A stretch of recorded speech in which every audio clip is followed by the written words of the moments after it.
Australia's post-World War II relations with Indonesia. Dear Editor, I am writing in response to the article Australia's post-World War II relations with Indonesia in Australian Defence Force Journal number 120, September-October 1996 by Lieutenant Commander P. Flynn, RAN. I would like to comment on one important issue: the role of Indonesian Chinese in the Indonesian Communist Party, or PKI. Not many articles published in Australia on Indonesian issues are encouraging. Then I said to myself, gee, I wish this article was published by The Age or The Australian, which are read by Australian people nationally. Then the misunderstanding between two countries could be reduced to a level of harmony, especially as the article was written by a member of the Australian Armed Forces. Unfortunately, the Australian Defence Force Journal is read by members of the Armed Forces only, or people who work with the ADF. The readership is limited. But there is one point in which the author makes one single error, which is the Indonesian Communist Party, PKI, whose membership consisted to a large extent of ethnic Chinese. This is not true. The majority of Indonesian Communist Party members are Indonesian, from all walks of life, such as farmers, train workers, intellectuals, members of Indonesian Armed Forces, ABRI.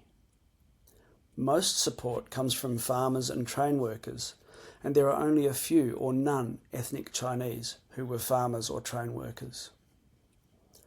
For example, on the 23rd of May 1964, the chairman of the PKI, Eddy, together with 58 members of high-ranking PKI officials, went to villages, Turba or Turun ke Bawah, to find out and to prove that the majority of poor peasants supported PKI's programs against landlords. At the time, Indonesia was still an agrarian society.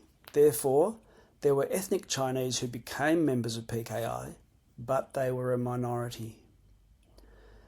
There was BPRKI, Badan Permusyawaratan Kewarganegaraan Indonesia, or Indonesian Citizenship Consultative Council, founded on March the 13th, 1954 by a Chinese-Indonesian, Xiao Gik Chan, a close associate of PKI, and it was a small ethnic Chinese social organisation with the majority of the members being ethnic Chinese.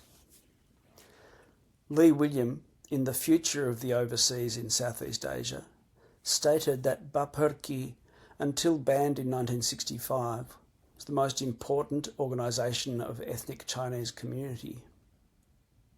Ui Choi Tat, 1995, page 79. The party was banned because the party was pro-Sukarno. It may be true that the PKI was funded by the rich Chinese businessmen. Doak Barnett reported in 1955 that it was a belief in Indonesia that the contribution from Chinese businessmen make up a significant source of PKI ample political funds. Hindley, page 117. Kahin also mentioned that PKI taps the Chinese business community for substantial funds.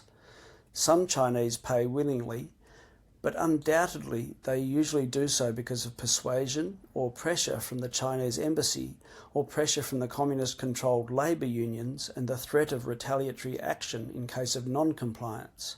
Hindley, page 117. Therefore, it was true that a substantial part of PKI funds come from the large Chinese business community, but their membership in the party was a minority. Anton Alimin, language instructor, ADF School of Languages, Point Cook, Victoria.